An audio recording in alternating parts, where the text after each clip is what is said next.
Good morning, students. This is the first class. In this class, I would like to cover the following topics. First one is radioactive dating. This is one of the applications of radioactive decay. Second one is how to determine the age of Earth using radioactive decay. Third one explains the concept of the range of alpha particles, and fourth one is an experimental measurement to determine the range of alpha particles. The experiment that experiment is by Bragg's experiment. So we can see one by one. So first one is the radioactive dating or radiocarbon dating. We know that a radioactive material, whether it is a natural radioactive material or an artificial radioactive material, it decays continuously. So that radioactive decay is used for radioactive dating. The radioactive element decays to another element by emitting alpha particles, beta particles, and gamma rays. So that radioactive decay is used for radioactive dating. Particularly, radiocarbon dating is a technique by which one can determine the age of an object which was alive once on the Earth using the natural radioactivity of the carbon isotope carbon 640. So radiocarbon dating is a technique used to measure the age of an object which was alive on the Earth using the radioactivity of or radioactive decay of the carbon isotope carbon 640. Carbon possesses different types of isotope: carbon 612, carbon 613, carbon 614. Of these isotopes, carbon 614 is radioactive. So that isotope is used to determine the age of an object or an organic or an organism, or we are estimating the age of a fossil. So we know that in the atmosphere, most of the carbon atoms are carbon 612, but it contains a fraction of carbon 614, a radioactive isotope of carbon 12. So this carbon 614 is formed in the atmosphere by the interaction of atmospheric nitrogen with fast moving, highly energetic neutrons coming from cosmic rays. Atmospheric nitrogen captures neutrons from the cosmic rays and it gets converted into carbon 614 together with the emission of a proton. The equation involved is nitrogen 714 that is present in the atmosphere, which absorbs a neutron N01 and gets converted into carbon 614 plus a proton. This carbon 614 is radioactive. So generation of carbon 14 in the atmosphere roughly balances the decay of carbon 14 in the atmosphere. So when an organism is alive, carbon 14 present inside the body of the organism is equal to the carbon 14 present outside the body of the organism, that is carbon 14 present in the atmosphere. Also carbon 14, the decay is also balanced by the generation of carbon 14 in the atmosphere from nitrogen 714.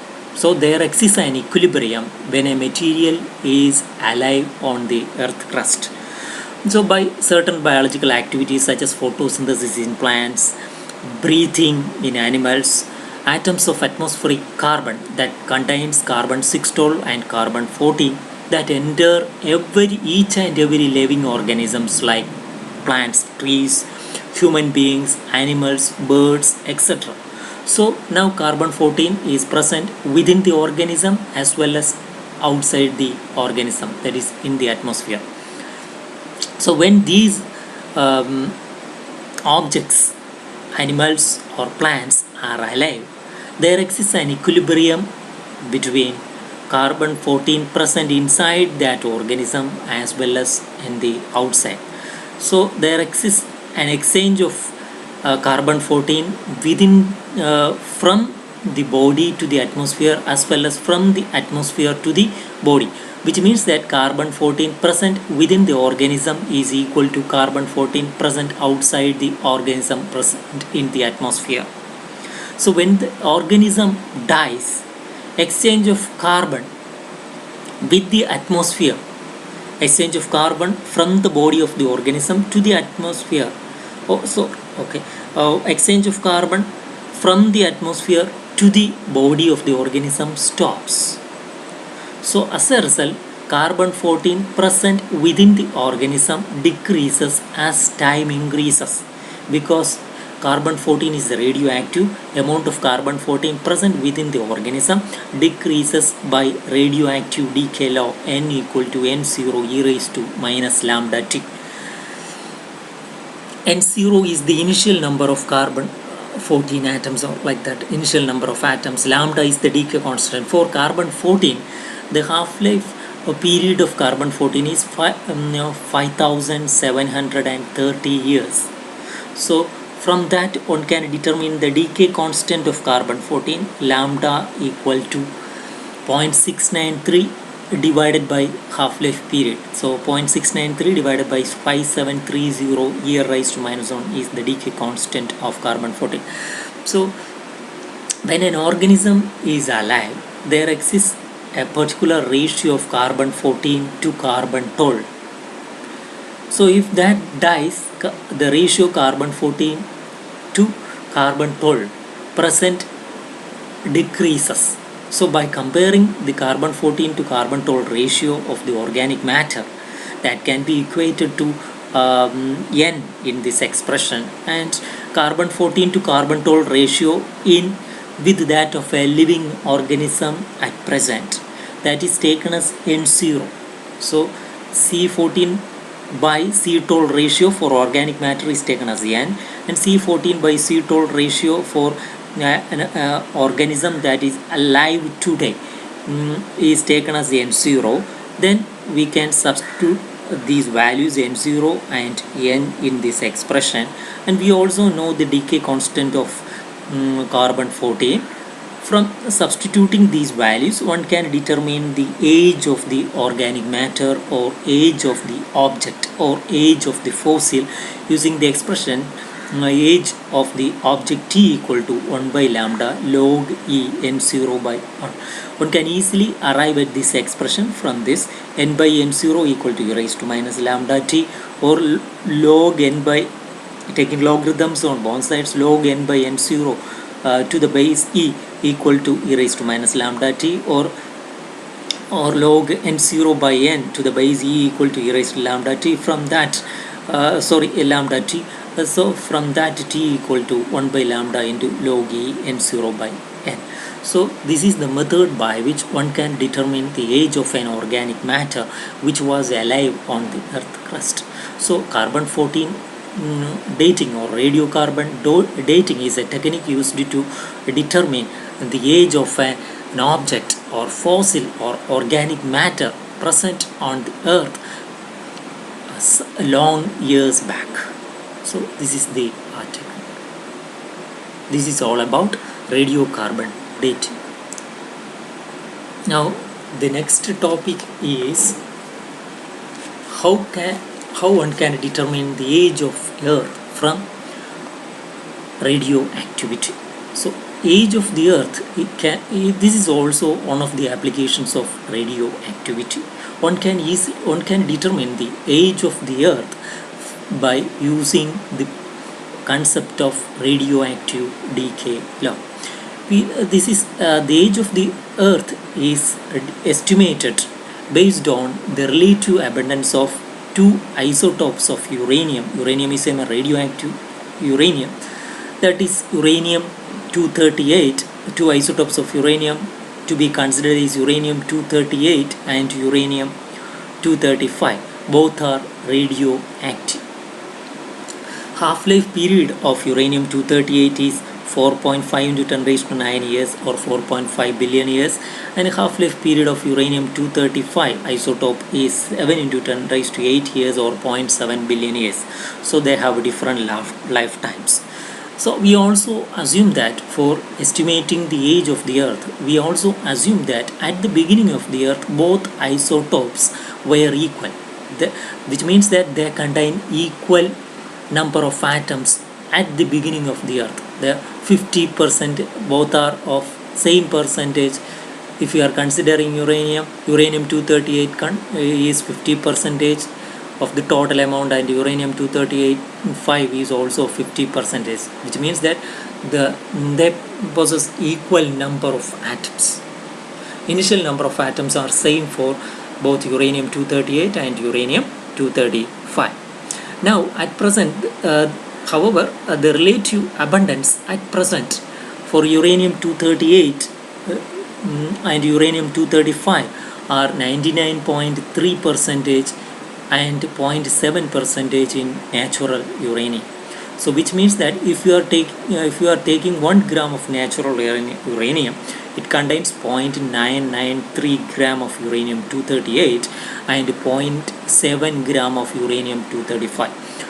Since these isotopes are radioactive, they obey radioactive decay law. Number of atoms of a radioactive substance present at time t, that is n equal to n0 e raised to minus lambda t. Since their decay constants are different, we can construct two equations for uranium-238. If you are taking the number of atoms of uranium-238 at instant t is n1 equal to n0 e raised to minus lambda 1t. Lambda 1 is the decay constant of uranium-238, and n2 equal to n2 equal to n0 e raised to minus lambda 2t. N0 is the initial number of atoms. They are same for both uranium-238 and uranium-235.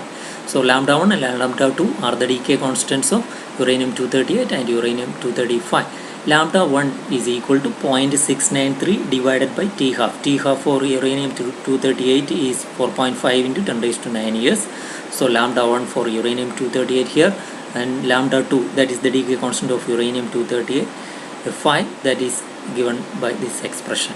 So n0 cancels and we get lambda e raised to minus lambda 2 t.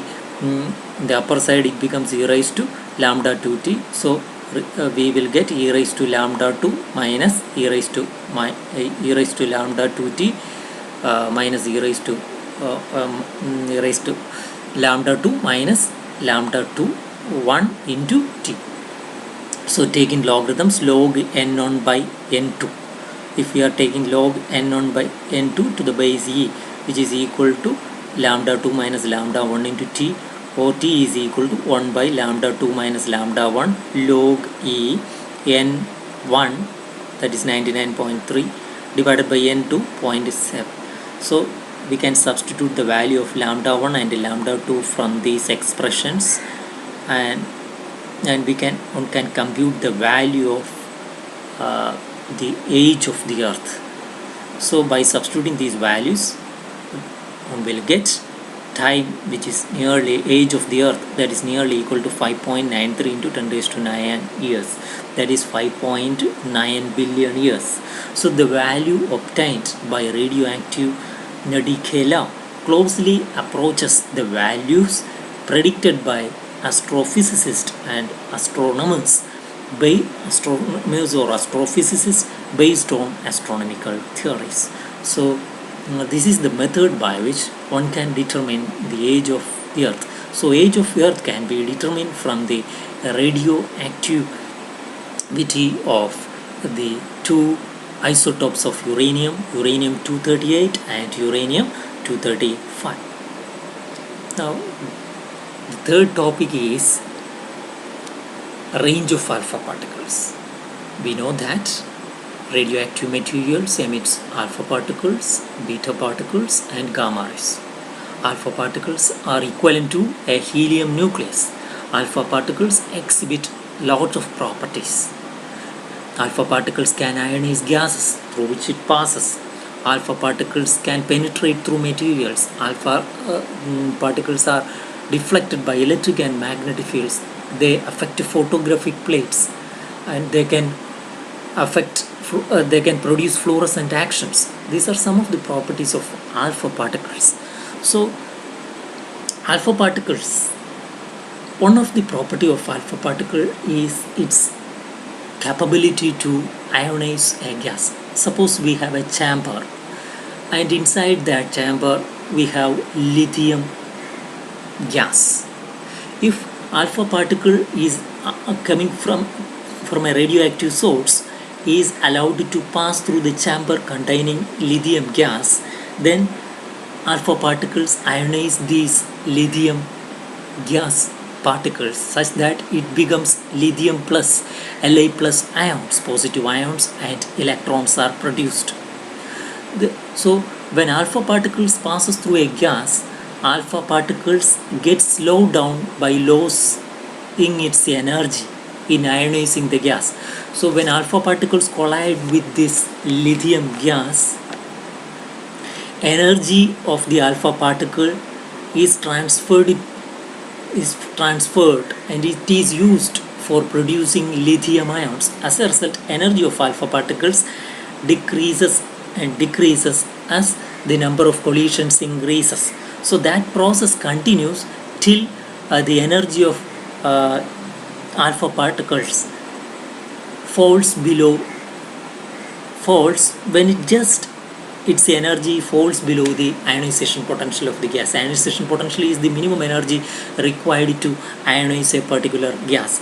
So if the energy of the alpha particle is less than the ionization potential of the gas, then alpha particles could not ionize that gas. So here the point is, when alpha particle passes through a gas, alpha particles get slowed down by losing its energy in colliding with that gas particles, such that the gas particles becomes ions, and that process continues till its energy falls below the ionization potential of the gas. So the energy of alpha particle continuously decreases, and sometime after that alpha particles capture 2 electrons and becomes a neutral helium atom at rest, because its energy decreases. So it captures 2 electrons and becomes a neutral helium atom. So the distance through which the alpha particle travels through a gas before coming to rest is known as range of alpha particle. So range of alpha particle is defined as the distance through which an alpha particle passes through a substance before coming to rest. So beyond that distance, alpha particles will not show its properties like ionizing a gas, or affecting a photographic plate, or fluorescent actions. So the range of alpha particles is of the order of centimeters at normal conditions. However, range of alpha particles also depends on the following parameters. 1. Initial energy of alpha particles. What is the energy of alpha particles coming from a radioactive source? If the energy of alpha particle is more, then it can travel more distance. Then it means that its range is more. So if the energy of alpha particles is more, then its range is more. Ionization potential of the gas. If the ionization potential of the gas, more energy is required to ionize that gas. So if the ionization potential of the gas is more, then alpha particles require more energy to ionize the gas, so that its energy decreases very fastly. So the ionization potential of the gas is more, then the range of alpha particle is less. And chances of collision between alpha particles and gas particle. If the collision is more, then alpha particle loses energy at a very fast rate, so that its range is less. So If the probability of collision is more, then range is less. So these are the parameters which affect the range of alpha particles. That initial energy of alpha particle, ionization potential of gas, and chances of collision between alpha particles and gas particles. These affect the range of alpha particles. Now, I will illustrate an experimental setup to determine the range of alpha particles using Bragg's experiment. So this is an experimental setup. That experimental setup is known as an Bragg apparatus experimental setup that is used to measure the range of alpha particles. So here this figure represents Bragg's apparatus used to measure the range of alpha particles.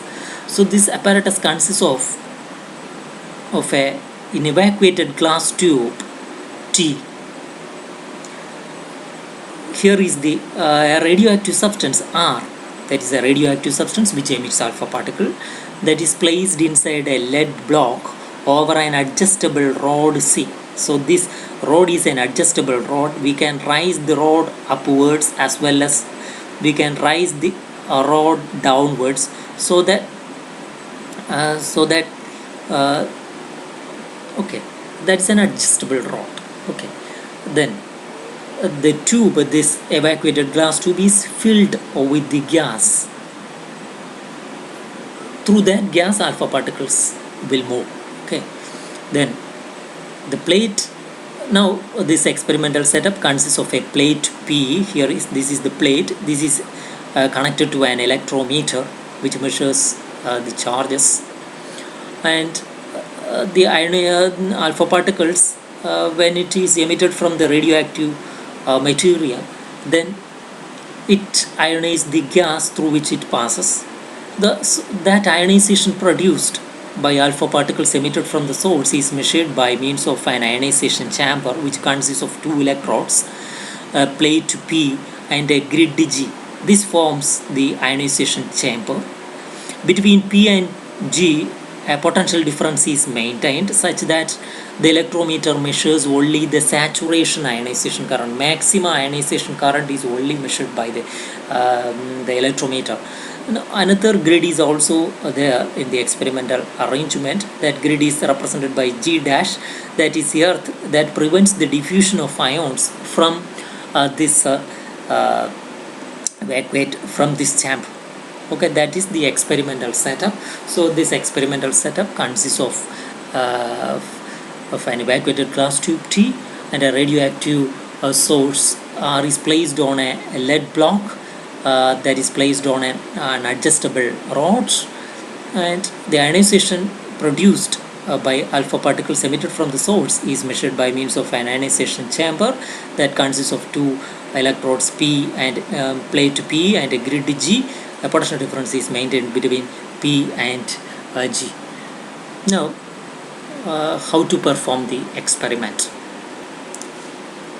So the tube, now the tube is filled with the gas. The rod C is adjusted. This rod C is adjusted. We can adjust that rod so that we can adjust the space between the radioactive source R from the grid G, that is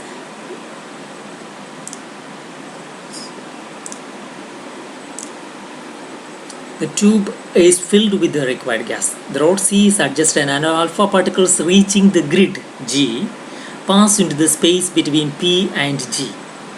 So the positive ions and negative ions. So if the plate P is positively charged, then electrons are collected at the plate P, and G is positively negatively charged, then positive ions are collecting at the grid. So that produces an ionization current. That ionization current is measured by the electrometer. So by keeping the radioactive substance at different distances from the grid G, one can measure the saturation ionization current using the electrometer. So the rods Z is adjusted and alpha particles reaching the grid pass into the space between the grid and the plate, and the gas gets ionized, and the gas gets ionized. The particular position of the platform is found when the ionization current falls to zero. At a particular position of the at a particular height, at a particular position of this radioactive source from the grid, the ionization current becomes zero. That is, the electrometer shows reading zero. We have to find out that distance. That distance corresponds to the range of alpha particles, because at that distance alpha particles cannot ionize the gas. So that distance corresponds to range of alpha particles. The particular position of the platform is found out when the ionization current falls to zero. So when the ionization current becomes zero, it means that alpha particle cannot ionize the gas. So that corresponds to the range of alpha particles. So that the distance between the source and the grid gives the range of alpha particles. Now at that distance corresponds to the distance between this G and radioactive source, which gives a zero ionization current. That refers to the range of alpha particles for a particular at a particular temperature, at a particular pressure. So range, it is also found that range of alpha particles is inversely proportional to the pressure of the gas, or density. Density refers to the number of gas particles per unit volume, like that. So density more means the number of gas particles is more. If it is less, number of the gas particles is less. And I'm introducing another term, specific ionization. Specific ionization refers to the number of ions produced by alpha particles per unit length of the path. So specific ionization refers to the number of ions produced per unit length by alpha particles. In this, so one can one can draw a graph connecting specific ionization against distance of the radioactive source from the grid G. So if one plots a graph, Bragg obtained a plot like this. So this is zero, means the zero is the distance between grid and the radioactive source. So there is no gas particles, so no ionization. So ionization current is zero, like that. After certain distance only we will get ionization current. So the Bragg found a curve like this. So this graph shows a hump here, and after that hump the ionization current reduces rapidly to zero. So that graph contains two portions. One is Bragg hump near the end of the range. This is, here the range is about 7 centimeter, like that. Okay, and a slight tail is also observed in that graph. The increase in ionization, this means that the ionization current is more near the end of the range of alpha particles. The increase in ionization near the end of the range is because alpha particles have very low velocities. They have very lesser energies. So which means that they have very low velocities near the end, so that there exists a more probability of collision of alpha particles with the gas atoms. So more gas atoms gets ionized near the range, near the end of the range of near the range of alpha particles. So when alpha particles are moving with low velocities, the probability of collision is more, so which generates more number of ions. As a result, ionization current or specific ionization is more near the end of the range. So this tail effect that arises because alpha particles coming from the source are having different velocities. There is some slight difference in the velocities of alpha particles coming from the radioactive source. So that results in a small tail effect.